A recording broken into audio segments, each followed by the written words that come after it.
Olá! A história dos judeus no Brasil acaba de ganhar mais um capítulo. Descobertas arqueológicas recentes confirmam a presença de comunidades judaicas no interior de Pernambuco. Eles fugiam para longe do litoral, onde teriam mais chances de escapar da perseguição religiosa. Era o tempo da Inquisição. A gente te convida para conhecer a saga de um povo que ajudou a construir a identidade dos nordestinos. O conjunto de montanhas entre o Agreste e o sertão de Pernambuco serviu de refúgio para os judeus em busca da liberdade religiosa, do direito de viver seus costumes, suas crenças, sua fé. Achados arqueológicos recentes na Serra do Ororubá, em Pesqueira, Agreste do estado, reconstituem parte dessa história que permaneceu oculta por mais de 300 anos. A fuga para o interior do Nordeste aconteceu depois do século XVII, com a expulsão dos holandeses, que eram mais tolerantes que os portugueses com a prática do judaísmo. Quanto mais distante do litoral, quanto mais distante dos centros de perseguição, havia os chamados comissionados e familiares do Santo Ofício a todo tempo dispostos a delatarem alguma prática de judaísmo. Então, assim, procurar regiões remotas, no interior do Nordeste, no interior de Pernambuco, da Paraíba, de Alagoas, do Rio Grande do Norte, do Ceará, foi uma forma de se manterem esses cristãos novos judaizantes afastados da Inquisição. Nesta visita técnica, representantes do IPHAN, o Instituto do Patrimônio Histórico e Artístico Nacional, em Pernambuco, reconheceram a importância das descobertas e começaram o processo de instalação do mais novo sítio arqueológico do estado, o Centro Judaizante Arauí. Arauí é uma palavra indígena de origem chucuru que significa serrinha. O sítio é vizinho do território indígena. Esse sítio arqueológico tem uma dimensão enorme, na medida que pode se constituir no elo que faltava nessa comprovação dessa presença judaica nos sertões do Nordeste brasileiro. A primeira pista da presença dos judeus nesta área são as ruínas desta construção de paredes de pedras que os pesquisadores acreditam ter sido uma sinagoga secreta. A suspeita é reforçada por um objeto muito emblemático para os judeus que estava escondido na parede, a mezuzá, que contém uma oração da Torá, a Bíblia dos judeus. A mezuzá é um objeto sagrado para os judeus. Ela é colocada no portal das casas, mas aqui, nas ruínas, ela não estava no lugar original. Ela foi encontrada exatamente aqui, nesse espaço entre as pedras, lá no fundo. Foi escondida. Tinha uma pedra aqui na frente e ela estava cuidadosamente envolvida numa camada de parafina, o que a protegeu da umidade e das marcas do tempo por séculos. Ela ficou ali até ser encontrada pelos irmãos Marcela e Saulo, herdeiros do sítio, que foram buscar explicações para as descobertas ainda em 2017.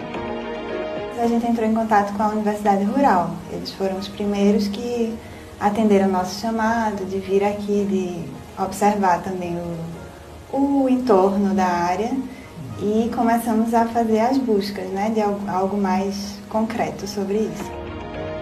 A mezuzá foi aberta pelos pesquisadores que removeram as camadas de parafina e de papel e comprovaram a autenticidade do pergaminho de pele de ovelha com a oração caprichosamente escrita em hebraico.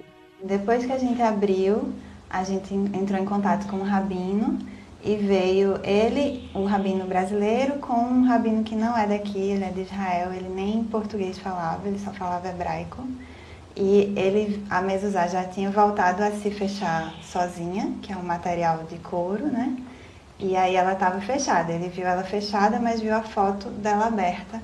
E quando ele viu aquilo, ele se levantou da cadeira, começou a ler e explicar todos os traços, que tem a forma que cada escrivão fazia a letra, Então ele realmente, quando viu a foto, ele acreditou que ele estava bem reticente, mas depois que ele viu a foto, ele mudou completamente e atestou que aquilo, na visão dele, teria pelo menos 200 anos. Qual é a missão de vocês com esses achados? Dar seguimento, possibilitar que seja estudado, comprovado cientificamente e mostrado para todos. A chegada dos técnicos do IPHAN também é resultado da busca por respostas. Outra construção antiga já provocava a desconfiança dos irmãos.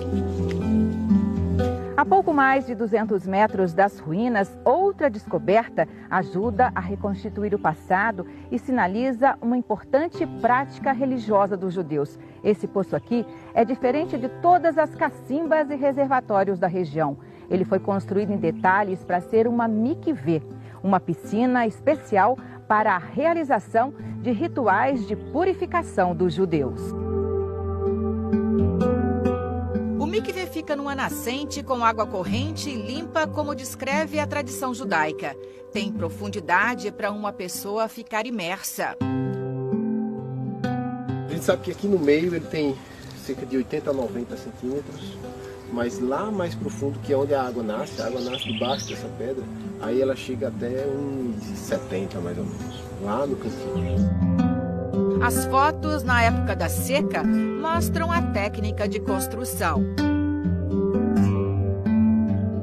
O que esse poço tem de diferente que chamou a atenção? Primeiro, a gente sempre foi um ponto focal nosso aqui, porque ele é uma nascente.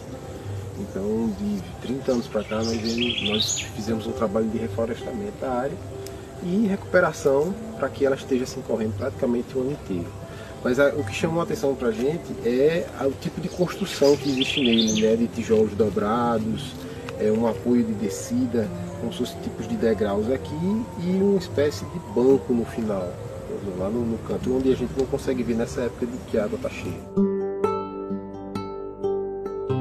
As dimensões dessa mikvê, o fato dela possuir degraus, quer dizer, as pessoas podiam descer para emergir de forma mais delicada, mais suave, reforçam, não é, o fato de ter sido aqui, de fato, uma mikvê. Entre centenas de fragmentos de cerâmicas encontradas no sítio, esta tem a digital dos judeus. Uma tigela com 2 letras em hebraico que significam vida. O grande desafio é realmente se saber qual foi o período exato em que existiu essa possível sinagoga, ou pelo menos esse centro judaizante, porque como reunia diversos elementos, é difícil a gente imaginar que era para uma família só. Então, provavelmente aqui havia um ajuntamento de famílias em torno desta edificação, né, que provavelmente uma sinagoga. Daqui por diante é preciso intensificar pesquisas para chegarmos à conclusão do período exato em que existiu e se inclusive haverá outros indícios nas proximidades de prática judaica. O sítio arqueológico vai ter cerca de 6.000 metros quadrados. Os achados arqueológicos afloram por toda a área. É só cavar que pedaços de cerâmica e outros objetos são encontrados na terra. O Alain, arqueólogo, iniciou o projeto para cadastrar o sítio Arauí no Sistema Nacional de Dados do IPHAN. E nessa inspeção, você nota que tem muito material para ser descoberto ainda? Muito material dispersado e de longas ocupações, a gente pode ver, porque são muitos vestígios que a gente encontrou aqui. Material histórico, cerâmica, louça, grês, entre outros.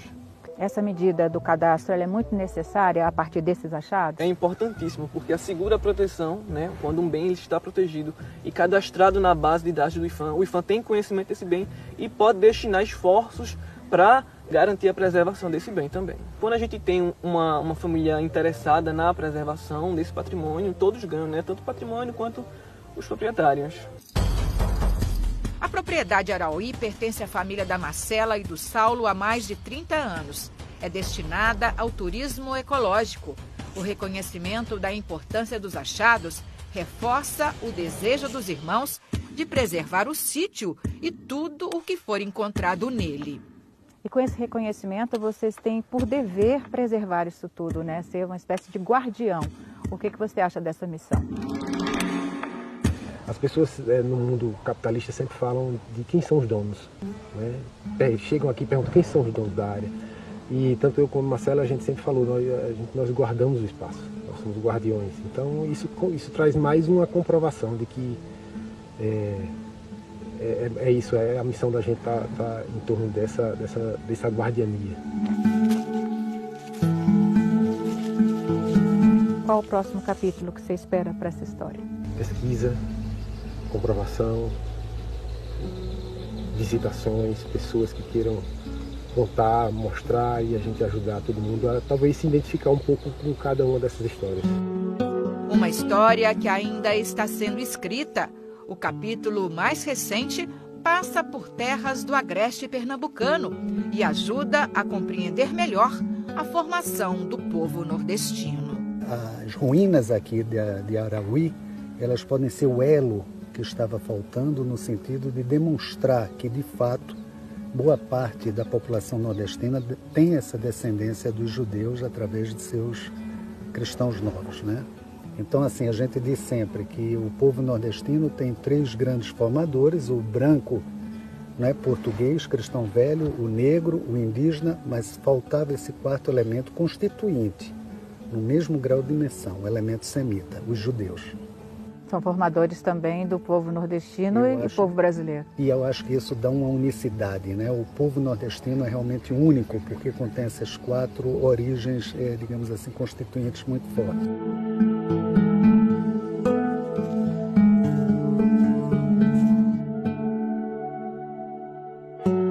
No próximo bloco, você vai ver como os judeus ajudaram a construir a identidade dos nordestinos desde o início da colonização. Uma história que já rendeu filme e que continua sendo revelada.